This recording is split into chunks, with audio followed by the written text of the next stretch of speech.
If someone had told me the safest place in the city for a millionaire at midnight would be my hallway, I would have laughed. Rain battered the windows of my tiny downtown Chicago loft, each drop adding to the steady Friday night percussion I'd come to rely on. At 26, I'd grown used to evenings like this alone at my drafting table, sketching by lamplight while the city pulsed somewhere below. It had been 3 months since Ethan and I ended our chaotic 2-year run, and I was finally learning to enjoy the quiet that lived between my thoughts. The digital clock on my desk blinked 11:47 p.m. when it happened.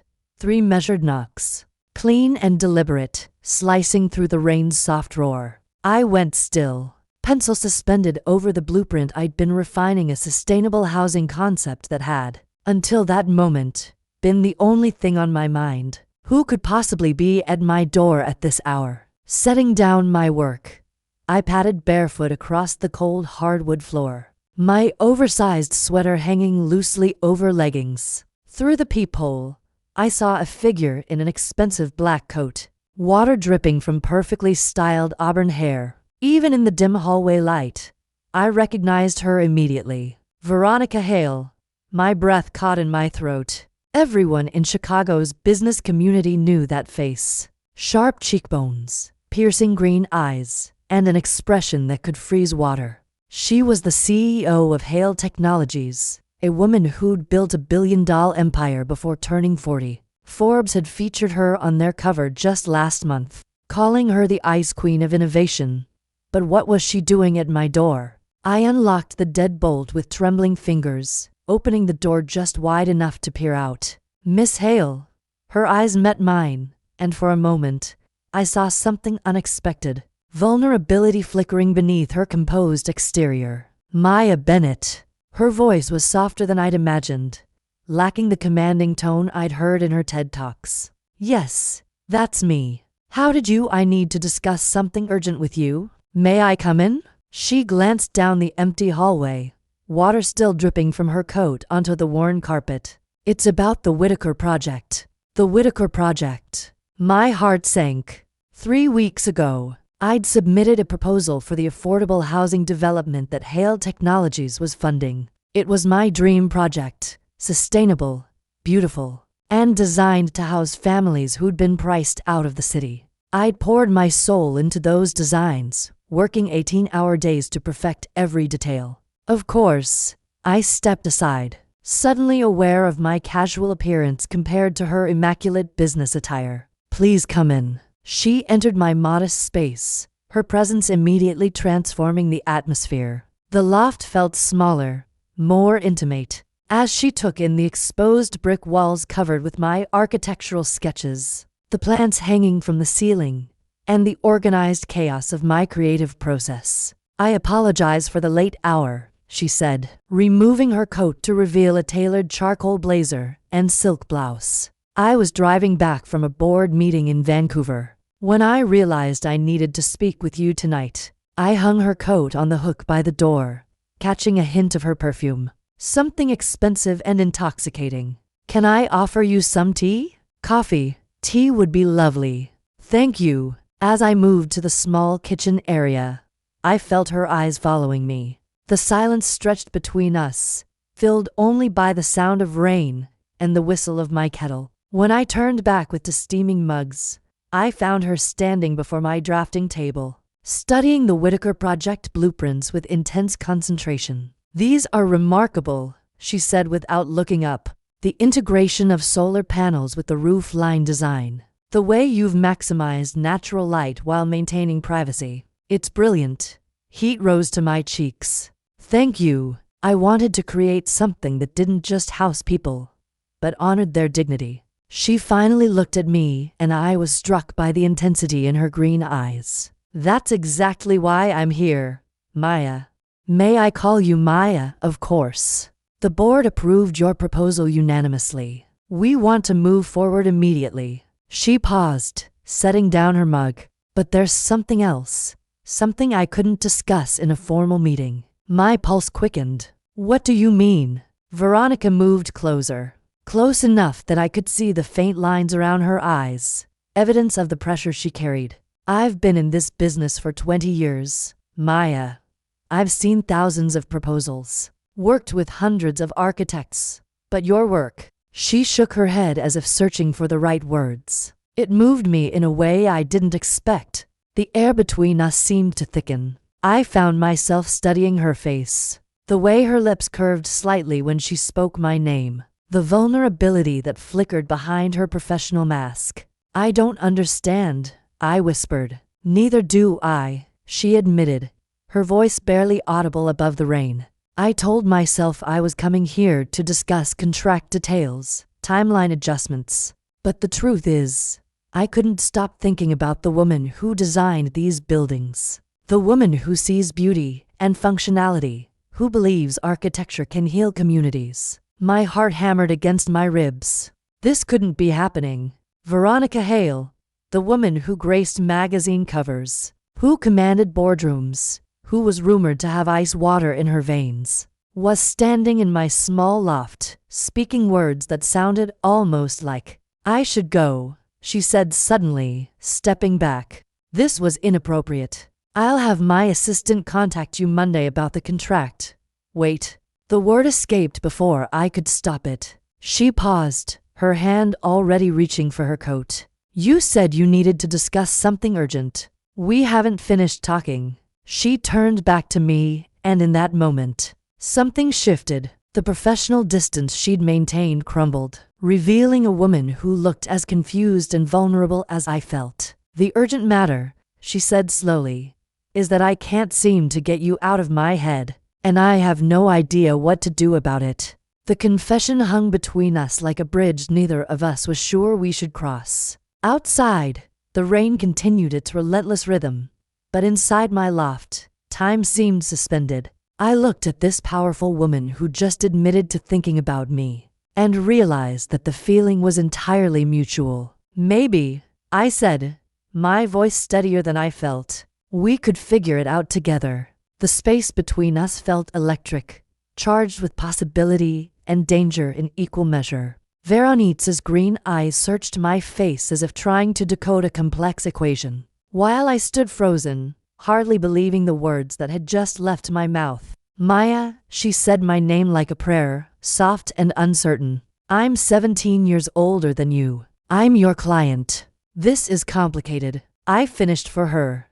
"I know." She moved to the window, pressing her palm against the cool glass as she watched the rain streak down. The city lights below painted her profile in gold and shadow, and I found myself memorizing every detail. The elegant line of her neck, the way her shoulders carried the weight of her empire, the slight tremor in her hands that betrayed her composure. "I built my entire life on control," she said without turning around. "Every decision calculated, every risk assessed. I don't do impulsive. I don't do." She gestured vaguely between us. This. She faced me again, and I saw the war raging behind her eyes. "But standing here looking at your work, seeing the passion you pour into creating homes for people who've been forgotten, it reminds me of why I started my company in the first place." I moved closer, drawn by the raw honesty in her voice. "What do you mean?" "I grew up in foster care," she said, the words coming out like a confession. 12 different homes before I aged out at 18. "I know what it feels like to live in spaces that don't want you, that remind you every day that you don't belong." Her voice grew stronger. "When I made my first million, I swore I'd use my success to create the opposite. Places where people could build real lives." The revelation hit me like a physical blow. All those magazine articles about her ruthless business tactics, her ice-cold demeanor, they'd never mentioned this, Veronica. But somewhere along the way, I lost that vision. The company grew. The board demanded higher profits, and I forgot about the girl who just wanted a place to call home. She stepped closer, close enough that I could see the unshed tears in her eyes. "Until I saw your designs. Until I remembered what it felt like to dream about something bigger than myself." Without thinking, I reached out and touched her hand. Her skin was warm, softer than I'd expected, and she didn't pull away. "You haven't lost it. You're funding the Whitaker project. You're making those dreams real because of you, she whispered. Because you reminded me who I used to be. The moment stretched between us, fragile and precious. I was acutely aware of everything. The sound of our breathing, the warmth of her hand and mine, the way the lamplight caught the auburn highlights in her hair. I should be terrified, I admitted. You're Veronica Hale. You're brilliant and powerful and completely out of my league. A smile tugged at the corner of her mouth. The first genuine smile I'd seen from her. You think I'm out of your league, aren't you? She brought her free hand up to cut my cheek, her thumb tracing a gentle line across my skin. Maya, you're 26 years old and you've already designed buildings that could change how we think about urban housing. You see solutions where others see problems. You create beauty from nothing. Her voice dropped to a whisper. If anyone's out of their league here, it's me. The distance between us disappeared. I'm not sure who moved first. Maybe we both did. But suddenly, her lips were on mine, soft and tentative at first, then with growing certainty. She tasted like the chamomile tea I'd made, like rain and possibility and everything I hadn't known I was missing. When we broke apart, both breathing hard, I realized we'd crossed a line that couldn't be uncrossed. The titles, the gap in years, the power between us, none of it mattered right then. There was only this. To women who'd stumbled into something neither expected. This is madness, she breathed against my forehead. Absolutely, I said. She didn't step back. Instead, she eased away just enough to meet my eyes, her palms still bracketing my face. I have a board meeting Monday. Shareholders. A reputation I've spent a lifetime curating. If anyone discovered this, discovered us, it could undo everything I've built. I know. And you're still here.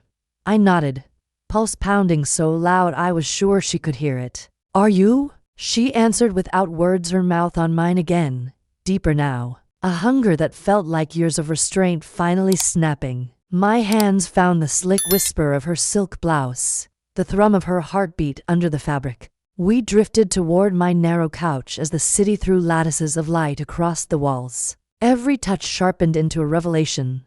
The little shiver when my fingertip traced her collarbone. The quiet sound she made when my lips found the tender spot beneath her ear. 21 minutes, she murmured against my neck. What? That's how long I've been here. 21 minutes and my whole world just shifted. I drew back to see her, this formidable woman, admitting she was as unmoored as I was. Her hair was mussed from my hands, her lipstick blurred, and she'd never been more beautiful. Mine, too, I whispered.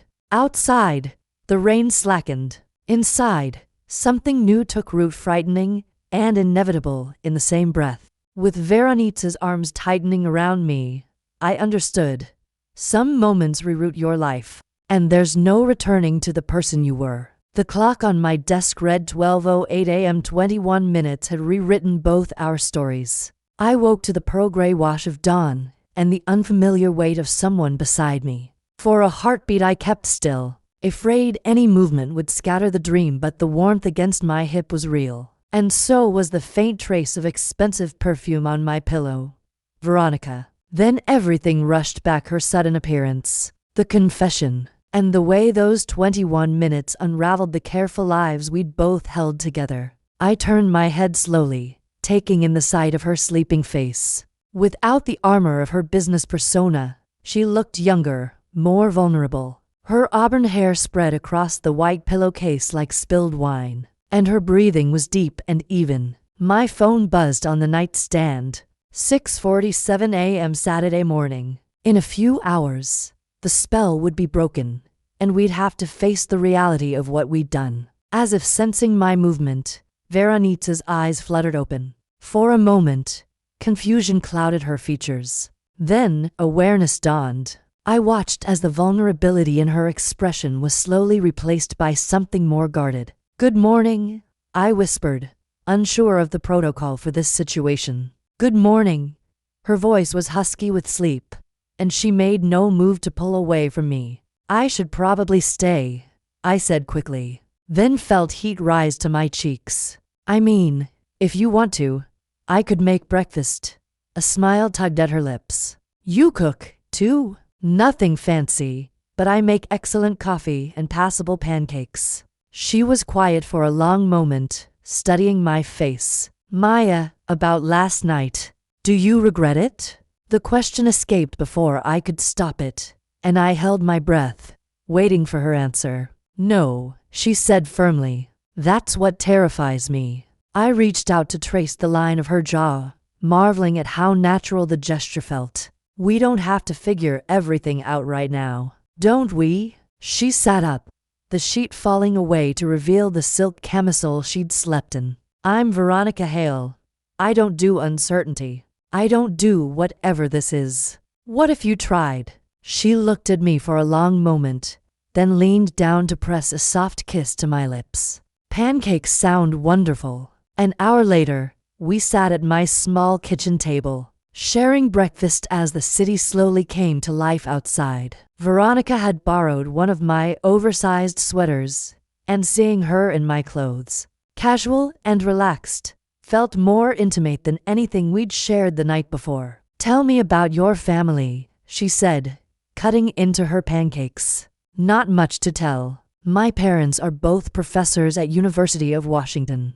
Dad teaches literature. Mom's in environmental science. Very academic, very practical. They think my career choice is charmingly idealistic. I took a sip of coffee. What about yours? Her expression darkened slightly. I told you about foster care. After I aged out, I put myself through community college, then transferred to mid-on scholarship. Haven't looked back since. That must have been incredibly difficult. It was necessary. She set down her fork, her business mask slipping back into place. I learned early that the only person you can count on is yourself. Is that what you still believe? She met my eyes across the table. I did until last night. My heart skipped a beat. Before I could respond, her phone rang. She glanced at the screen, and her entire demeanor shifted. I have to take this, she said, already standing. Victor, what's the emergency? I watched as she paced to the window, her voice taking on the commanding tone I recognized from her public appearances. Even in my oversized sweater, she radiated authority. What do you mean? The Times wants a statement about what? Her voice grew sharp. That's impossible. How could they know about? She stopped abruptly, her eyes finding mine across the room. My blood ran cold. They couldn't know about us. Could they? I'll be there in an hour, she said curtly, ending the call. What's wrong? I asked, though I was afraid I already knew. She was already moving toward the bedroom, gathering her clothes from the night before. There's been a leak. Someone photographed me entering your building last night. The bottom dropped out of my stomach. What kind of photographs? The kind that show me arriving at 11:50 p.m. and not leaving until this morning. She emerged from the bedroom, back in her business attire. Every trace of the vulnerable woman from breakfast erased. My PR team is in crisis mode. Veronica, I'm sorry. I never thought this isn't your fault. She paused at the door, her hand on the handle. But Maya, you need to understand what this means. By Monday morning, every major news outlet will be speculating about why I spent the night at a young architect's apartment. They'll dig into your life, your work, your past relationships. The weight of her words hit me like a physical blow. What are you saying? I'm saying that as of this moment, your life as you know it is over. Her voice was gentle but firm. The question is, are you prepared for what comes next? I stared at her. This woman who'd walked into my quiet life and turned it upside down in the span of 12 hours. The smart thing would be to end this now before it went any further. To protect my career, my privacy, my carefully rebuilt sense of self instead. I walked to her, took her face in my hands, and kissed her with all the certainty I could muster. I'm prepared, I whispered against her lips. Are you? For the first time since her phone rang, Veronica Hale, the ice queen of innovation, smiled. I guess we're about to find out. By Monday morning, the story had exploded across every major news platform. I sat in my small office at Whitaker and Associates, staring at my laptop screen in disbelief as headlines scrolled past. Tech billionaire's mystery night. Veronica Hale spotted at young architect's apartment. The Ice Queen melts. Hale Technologies CEO's secret rendezvous. Power play or personal? What we know about Veronica Hale's late-night visit. My phone had been ringing non-stop since 6 a.m. Reporters, colleagues, even my parents calling from their sabbatical in Prague. I'd stopped answering after the fifth journalist asked if I could comment on the nature of my relationship with Ms. Hale. Maya, my boss, Thomas Whitaker, appeared in my doorway, looking like he'd aged 10 years overnight. We need to talk. I followed him to his corner office, my stomach churning. Thomas had been my mentor since I'd started at the firm 2 years ago, believing in my vision when others dismissed it as too idealistic. Now he looked like a man watching his reputation crumble. I've had 17 calls this morning, he said without preamble. Reporters, clients, board members of the Whitaker Project. Everyone wants to know if my employee is sleeping with our biggest investor. Heat flooded my cheeks. Thomas, I can explain, can you? Because from where I'm sitting, it looks like you've compromised the integrity of our entire firm. He rubbed his temples. The Whitaker Project represents the biggest contract we've ever landed. If Hale Technologies pulls funding because of this scandal, they won't. I said quickly. Veronica, Ms. Hale, she believes in the project. Veronica. Thomas' eyebrows shot up. Jesus. Maya, please tell me you didn't sleep with a client to secure a contract. The accusation hit me like a slap. How dare you suggest that? I would never. Then what am I supposed to think? A billionaire CEO shows up at your apartment at midnight, stays until morning, and suddenly we're front page news. He leaned back in his chair, looking defeated. I'm sorry, Maya. I have to remove you from the Whitaker Project. Effective immediately, the words hit me like a physical blow. You can't do that. Those are my designs, my vision, your vision that's now tainted by scandal. His voice softened slightly. I'm not firing you, but until this blows over, you're off the project. I walked back to my office in a daze, past colleagues who whispered and stared. The Whitaker Project had been my life for months. Every line, every angle, every sustainable feature had been carefully crafted to create something beautiful and meaningful. And now it was being ripped away because I'd fallen for someone I shouldn't have. My phone buzzed with a text from an unknown number. Coffee. I know a place where we won't be photographed. 20 minutes later, I found myself in a small cafe in Wicker, tucked away in a corner booth where Veronica was already waiting. She'd traded her usual power suits for dark jeans and a simple black sweater, her hair pulled back in a ponytail. Even dressed down, she commanded attention. How bad is it? She asked as I slid into the seat across from her. I've been removed from the Whitaker Project. The words tasted bitter. My boss thinks I slept with you to secure the contract. Her jaw tightened. I'll call him. Explain that. That what? That you came to my apartment at midnight for purely professional reasons? I shook my head. Veronica, we both know how this looks. She reached across the table, covering my hand with hers. I'm sorry. This is my fault. I should have known better than to come to your apartment. Should have waited until Monday. Met you at your office like a normal client. But you're not a normal client, are you? I turned my hand palm up, interlacing our fingers. And this isn't a normal situation. No, it's not.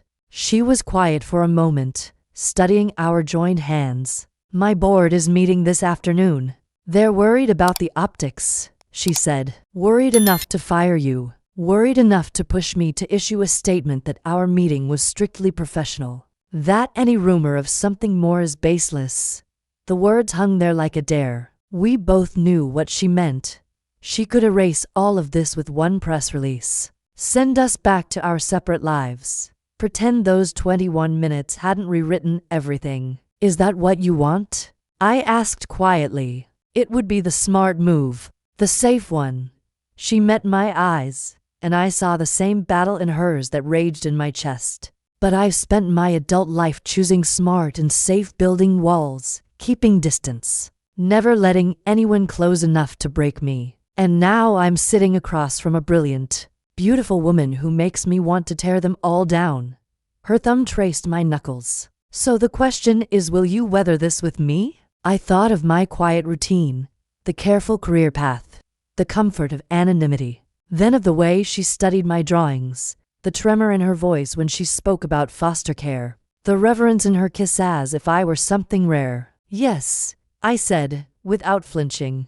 But you need to hear this. If we're honest about us, there's no undoing it. The press will dissect every second. They'll question your judgment, my motives, everything we've built. I know. She lifted our joined hands and kissed my knuckles. But, Maya, this is the first time in 20 years I'm more afraid of losing something than of fighting for it. My heart swelled dangerously close to love. So, what now? We tell the truth. Her voice steadied, sharpened. At my press conference this afternoon, I'll confirm I'm seeing you. That it started after the Whitaker approval. And that it doesn't change my commitment to funding sustainable housing in Chicago. They'll crucify you. Let them try. She smiled, and there she was again. The woman who built an empire from nothing. I didn't get here by backing down. As we mapped our plan in that tiny cafe, I understood. Some storms are worth standing in. Some risks are worth the fall. And some people are worth every fight. Hale Technologies thrummed with nerves as I crossed the glassy lobby to the executive elevator. 3 days had passed since our coffee. 3 days of choreographed silence while her PR team prepped what they called the most consequential press conference in company history. I'd spent them in limbo, still on Whitaker's payroll, but effectively sidelined, watching my project carry on without me. The media frenzy only swelled. Photographers camped outside my building, reporters chasing my parents, my college roommates, even my high school art teacher. Through it all, Veronica was the fixed point. Midnight calls when the noise got too loud. Texts that made me smile anyway. And yesterday, a surprise delivery, my favorite tie with a note. Thought you might need comfort food. V. Now the elevator climbed to the 32nd floor. I tried to quiet my pulse. In 20 minutes, Veronica would step in front of cameras and tell the world she was in love with me. Because that's what this was, wasn't it? Love. Terrifying, illogical, life-changing love. Ms. Bennett, a young woman in a crisp suit, greeted me as the elevator doors opened. I'm Lily Zhang, Ms. Hale's assistant. She's waiting for you in her office. I followed Lily through a maze of glass-walled conference rooms and open workspaces, where employees pretended not to stare. Veronique's office occupied the entire corner of the building with floor-to-ceiling windows, offering a breathtaking view of Elliott Bay. She stood with her back to the door, silhouetted against the Chicago skyline. Even from behind, I could see the tension in her shoulders, the careful control she maintained even in private moments. You came, she said without turning around. Did you think I wouldn't? She faced me then, and I was struck by how beautiful she looked in her navy blue power suit, her hair styled in perfect waves. But it was her eyes that held me, green and determined, with just a hint of the vulnerability I'd come to cherish. I thought you might have come to your senses, she admitted. Realize that this is career suicide for both of us. I crossed the room to her, taking her hands in mine. Maybe it is, but I'd rather have a ruined career and you than a perfect career and regret. She pulled me closer, resting her forehead against mine. I love you, she whispered. I know it's too soon to say that, too complicated given everything, but I need you to know before we walk into that room. My heart stopped, then started again at double speed. I love you, too.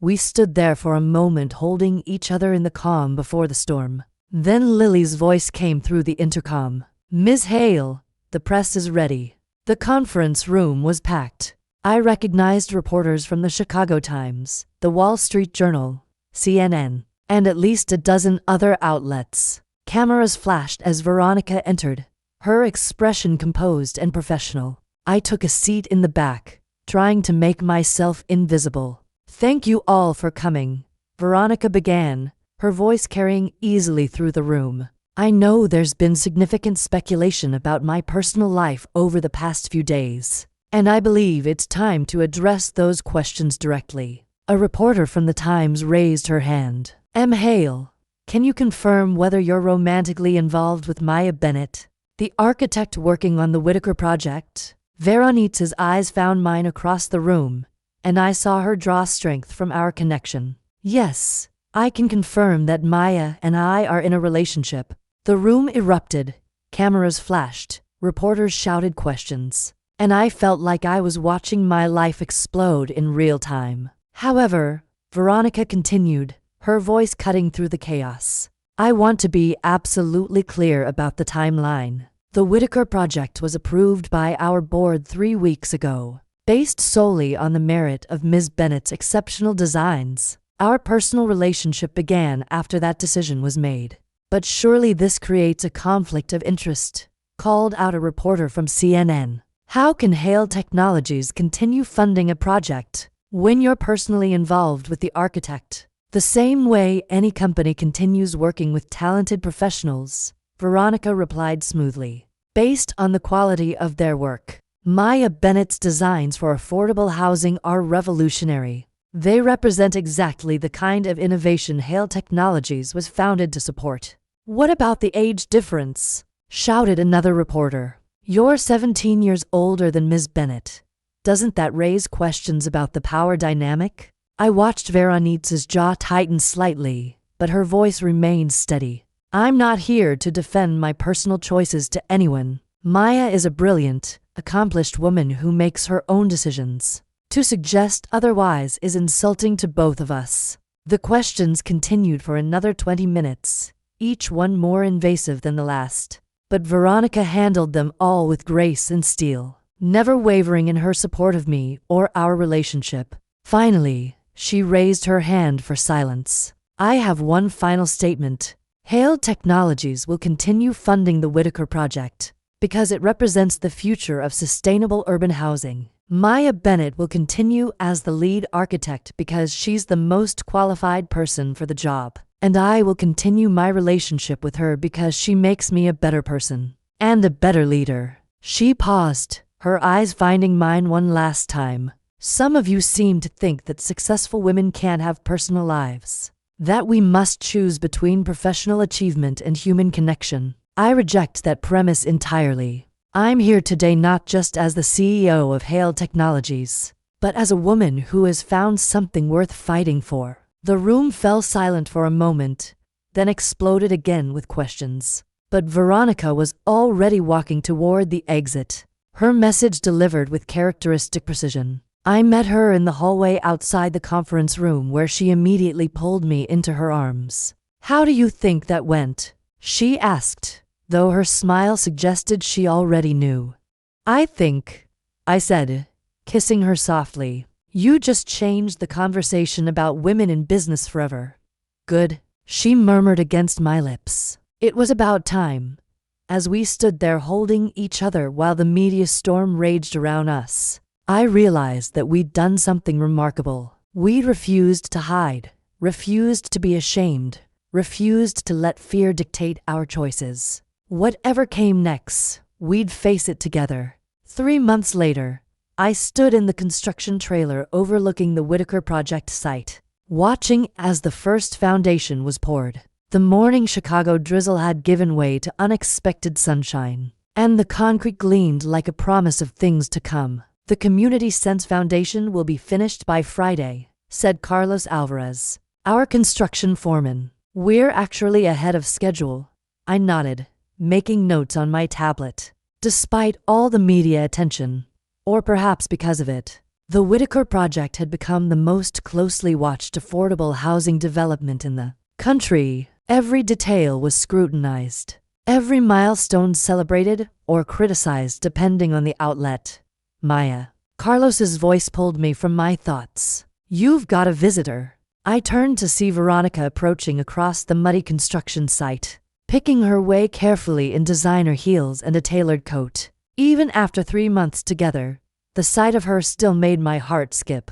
"Shouldn't you be in your board meeting?" I asked as she reached me. "Finished early. Thought I'd come see how my favorite architect is doing." She kissed my cheek, a gesture that had become natural despite the ever-present photographers lurking nearby. "Your favorite architect is covered in mud and hasn't slept more than 4 hours a night this week. My favorite architect is brilliant and dedicated and exactly where she belongs." Veronica's eyes swept over the construction site, taking in the carefully planned layout that would soon house 200 families. "How does it feel seeing your vision become reality?" "Terrifying, exhilarating, like I might throw up from nerves at any moment." She laughed, the sound warm and genuine. "I felt the same way when we broke ground on our first data center. The weight of all those people depending on you to get it right." "Speaking of getting it right," I said, pulling up the latest plans on my tablet. "I wanted to show you the modifications we made to the chilled air center. We were able to add to more classrooms by reconfiguring the storage space." As I walked her through the changes, I marveled at how naturally we'd fallen into this rhythm. Professional collaboration that seamlessly blended with personal intimacy. The media had predicted our relationship would implode under the pressure. That mixing business with pleasure was a recipe for disaster. Instead, we'd found that our different perspectives made both the project and our relationship stronger. "The city planning committee approved the green roof design," I continued, "and the solar panel installation should begin next month." "What about the community garden?" "Fully funded thanks to your foundation's grant. We'll have raised beds, a greenhouse, and space for educational programs." I couldn't keep the excitement from my voice. "Veronica, this is going to be more than just housing. It's going to be a real community." She was quiet for a moment, studying the architectural renderings on my screen. "You know what I love most about your designs?" "What?" "They're not just buildings. They're hope made tangible." She looked up at me, her green eyes soft with emotion. "You've created something that will change lives for generations." Before I could respond, my phone buzzed with a text from Thomas Whitaker. "Emergency meeting. My office." Now my stomach dropped. "I have to go. Thomas needs to see me." "Want me to come with you?" I considered it, then shook my head. "This is probably about the project timeline. I'll handle it." But as I drove back to Whitaker and Associates, I couldn't shake the feeling that something was wrong. Thomas had been supportive of my relationship with Veronica, especially after the positive media coverage of our press conference. What could be so urgent? I found Thomas in his office with 2 strangers, a stern woman in her 50s, and a younger man carrying a briefcase. "Maya, have a seat," Thomas said, his tone uncharacteristically formal. "This is Elaine Porter from City Planning and Daniel Kim from the mayor's office." My pulse kicked. "Is there a problem with the Whitaker project?" Elaine leaned in, grave. "Ms. Bennett, we've received troubling information about potential irregularities in the bidding process." "What kind of irregularities?" "Allegations that Hale Technologies showed favoritism in selecting your firm," Daniel said. "That the decision was influenced by personal relationships rather than merit." The words landed like a punch. "That's not true. The board approved the project before Veronica and I even met. Our inquiry indicates Ms. Hale visited your apartment the night before the final vote." Elaine continued. "That suggests the relationship began earlier than reported." I felt the blood drain from my face. "You're investigating us?" "We're investigating potential corruption involving public funds," Daniel replied, voice like ice. "If Hale Technologies awarded this contract based on personal favoritism, the agreement could be voided." The Whitaker Initiative represents a $15 million investment in affordable housing. Elaine added, "We cannot allow even the appearance of impropriety." Thomas finally spoke. "Maya, they're saying we may have to return the funding and restart the bid." The room tilted. "Return the money. Start over. Families waiting for homes. Crews pouring foundations right now. All of it threatened because someone decided our love story was a scandal in disguise. I need to call Veronica, I said, pushing to my feet. Ms. Bennett, Elaine stopped me at the door. I advise extreme caution in any communication with Ms. Hale during this investigation. Anything you say may be used as evidence. I stared at her, the full weight settling in. Not only was the project at risk, we were being treated like criminals. Our relationship, which had given both of us purpose and joy, weaponized against everything we'd tried to build. In the hallway, my phone buzzed. How did the meeting go, Veronica? I stared at the screen, Elaine's warning echoing.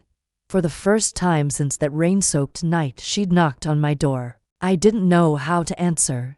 The investigation stretched 6 weeks. 6 weeks of attorneys, depositions, and headlines recasting us as a case study in corruption and favoritism. 6 weeks of watching Whitaker's construction slow to a crawl, while officials debated pulling funds. 6 weeks of tightly monitored contact with Veronica, every word scrutinized for supposed intent. Now I sat in Whitaker and Associates' conference room amid legal pads and empty coffee cups, waiting for the verdict. Thomas paced by the windows. Our attorney, Naomi Liu, scanned her notes one more time. They should have called by now, Thomas muttered, checking his watch for the 10th time in 5 minutes. These things take time, Naomi said calmly, though I could see the tension in her shoulders. My phone buzzed with a text from Veronica. Whatever happens, we'll face it together. I smiled despite my nerves, even under investigation. Even with lawyers advising us to limit contact, she'd found ways to remind me that I wasn't alone. Flowers delivered to my apartment with no card, but her signature sent. A book of poetry left on my car windshield with a passage marked about love conquering fear. Small gestures that kept me anchored when everything else felt like it was falling apart. The conference room door opened and Elaine Porter entered with Ethan Kim and a woman I didn't recognize. Ms. Bennett, Mr. Whitaker, Elaine began, her expression unreadable. Thank you for your patience during this investigation. I held my breath. After a thorough review of all communications, financial records, and timeline documentation, we found no evidence of corruption or impropriety in the awarding of the Whitaker project contract. The relief was so overwhelming, I nearly fell out of my chair. Thomas let out a long breath and Naomi smiled for the first time in weeks. However, Elaine continued, and my heart sank again. We are implementing new protocols for all future public-private partners, HIPs, to ensure complete transparency in the bidding process. What does that mean for the Whitaker project? I asked. Construction will resume immediately. Daniel Kim said the city remains committed to this project and to Ms. Bennett's innovative designs. After they left, I sat alone in the conference room trying to process what had just happened. We'd won. The project was safe, but the cost had been enormous. Weeks of stress, damaged reputations, and a relationship tested by forces beyond our control. My phone rang. Veronica, I just heard, she said without preamble.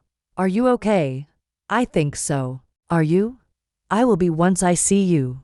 Can you meet me at the construction site? An hour later, I found her standing where we'd stood 3 months earlier, watching workers pour concrete for the community center. But this time, instead of a muddy construction zone, the site buzzed with renewed energy. Crews worked with purpose, making up for lost time. I owe you an apology, she said as I approached. For what? For putting you through this. For not anticipating how our relationship would be weaponized against your work. She turned to face me, and I saw the weight of the past 6 weeks in her eyes. I almost cost you everything you'd worked for. No, I said firmly, taking her hands. They almost cost us everything. There's a difference, is there? If I hadn't come to your apartment that night, then we never would have found each other, and that would have been the real tragedy. I squeezed her hands. Veronica, do you regret it? Any of it? Never. The word came out fierce and certain, But I need you to know that if you want to step back, if this is too much, I silenced her with a kiss, pouring 6 weeks of separation and fear and love into the contact. When we broke apart, both breathing hard, I rested my forehead against hers. I'm not going anywhere, I whispered. We've built something here, Veronica. Not just this project, but us. And I'm not letting anyone tear it down. She pulled back to look at me, tears shining in her green eyes. I love you, Maya Bennett. Your courage, your vision, your stubborn refusal to give up on what matters. I love you, too. All of you. The brilliant CEO and the vulnerable woman who grew up in foster care, the public figure and the private person who brings me flowers just because. We stood there holding each other as the sun set over Elliott Bay, painting the construction site in gold and amber.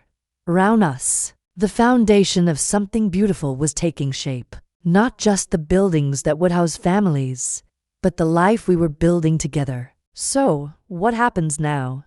I asked. Now we finish what we started, the Whitaker Project. Our relationship, our life together. She smiled, the expression transforming her entire face. And maybe if you're interested, we start planning the next project. What did you have in mind? I've been thinking about affordable housing in Portland and San Francisco, and maybe a few other cities where brilliant architects might want to change the world. My heart swelled with possibility. Are you offering me a job, Ms. Hale? I'm offering you a partnership, Ms. Bennett, in every sense of the word. As the first stars appeared in the darkening sky, I realized that some foundations are built to last. Some structures are designed to weather any storm, and some love stories are strong enough to support the weight of dreams made real. 6 months later, I stood in the completed community center of the Whitaker Project, watching families move into their new homes. Children played in the courtyard while their parents tended the community garden. Solar panels gleamed on the rooftops, and the green spaces I'd designed provided pockets of beauty throughout the complex. Veronica found me by the windows, slipping her arms around my waist from behind. Proud of what you've built, she murmured against my ear. I leaned back against her warmth, watching a little girl chase butterflies through the garden. Proud of what we've built. All of it, every bit. Because that's what love is, I'd come to understand. Not just the instant to people collide, but the daily decision to keep crafting something beautiful together one day. One footing, one foundation at a time until it endures long after we're gone. The Whitaker Project would shelter families for generations. But the love Veronica and I built, that was our true masterpiece.